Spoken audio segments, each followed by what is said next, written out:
In 1997, in a game between France and Brazil, a young Brazilian player named Roberto Carlos set up for a 35-meter free kick. With no direct line to the goal, Carlos decided to attempt the seemingly impossible. His kick sent the ball flying wide of the players, but just before going out of bounds, it hooked to the left and soared into the goal. According to Newton's first law of motion, an object will move in the same direction and velocity until a force is applied on it. When Carlos kicked the ball, he gave it direction and velocity, but what force made the ball swerve and score one of the most magnificent goals in the history of the sport? The trick was in the spin.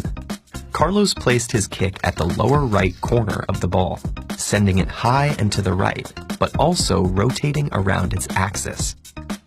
The ball started its flight in an apparently direct route, with air flowing on both sides and slowing it down. On one side, the air moved in the opposite direction to the ball's spin, causing increased pressure, while on the other side, the air moved in the same direction as the spin, creating an area of lower pressure. That difference made the ball curve towards the lower pressure zone. This phenomenon is called the Magnus effect. This type of kick, often referred to as a banana kick, is attempted regularly, and it is one of the elements that makes the beautiful game beautiful. But curving the ball with the precision needed to both bend around the wall and back into the goal is difficult. Too high and it soars over the goal. Too low and it hits the ground before curving. Too wide and it never reaches the goal. Not wide enough and the defenders intercept it. Too slow and it hooks too early, or not at all. Too fast and it hooks too late. The same physics make it possible to score another apparently impossible goal, an unassisted corner kick.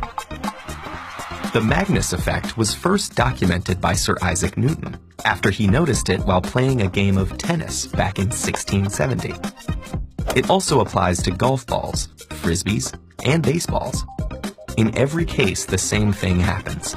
The ball's spin creates a pressure differential in the surrounding airflow that curves it in the direction of the spin. And here's a question.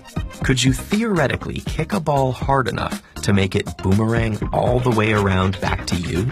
Sadly, no.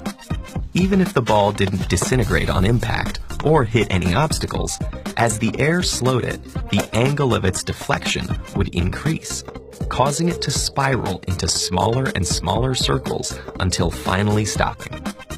And just to get that spiral, you'd have to make the ball spin over 15 times faster than Carlos's immortal kick. So good luck with that.